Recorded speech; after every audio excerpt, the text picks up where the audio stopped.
ગુજરાત એનએમમાં આપનું સ્વાગત છે। છેલ્લા 24 વર્ષથી નાસ્તા ફરતા આરોપીની ધરપકડ કરીને કાયદેસરની કાર્યવાહી કરતી શિનોર પોલીસ। 24 વર્ષથી નાસ્તા ફરતા આરોપીને ઝડપી પાડતી શિનોર પોલીસ।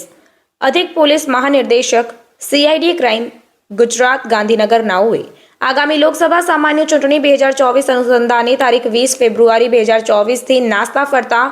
આરોપીઓને પકડવાની ડ્રાઈવનું આયોજન કરાયું હોય, જે અનુસંધાને સંદીપસિંહ પોલીસ મહાનિરીક્ષક વડોદરા વિભાગ નાઓની તેમજ પોલીસ અધિક્ષક રોહન આનંદ વડોદરા ગ્રામ્ય તથા નાયબ પોલીસ અધિક્ષક એમ પટેલ ડભોઈ વિભાગ તથા circle police inspector Karjan circle નાઓએ નાસ્તા ફરતા આરોપીઓને ઝડપી પાડવા સૂચના અને માર્ગદર્શન આપ્યું હોય, ત્યારે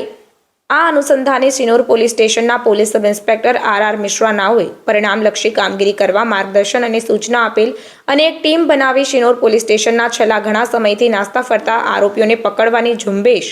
હાથ ધરાઈ હતી, જે દરમિયાન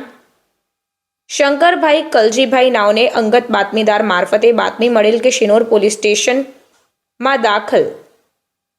ગુનાનો અને છેલ્લા 24 વર્ષથી નાસ્તો ફરતો આરોપી માલુભાઈ ખુરપસિંહ ઉર્ફે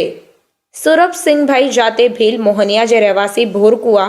અલીરાજપુર નાનો પોતાના ઘરે આવેલ હોવાની ચોક્કસ માહિતી મળતા R Mishra police sub inspector નાઓએ તાત્કાલિક ટીમ બનાવી પોલીસ માણસોને મોકલ્યા હતા, જે દરમિયાન ભોરકુવા તાલુકો જોબટ જિલ્લો અલીરાજપુર એમપી ખાતેથી આરોપીને હસ્તગત કરી કાયદેસરની કાર્યવાહી હાથ ધરવામાં આવી છે। આમ શિનોર પોલીસે સતર્કતા રાખી છેલ્લા 24 વર્ષથી નાસ્તા ફરતા આરોપીને ઝડપી પાડી ઉત્તમ કામગીરી કરી છે।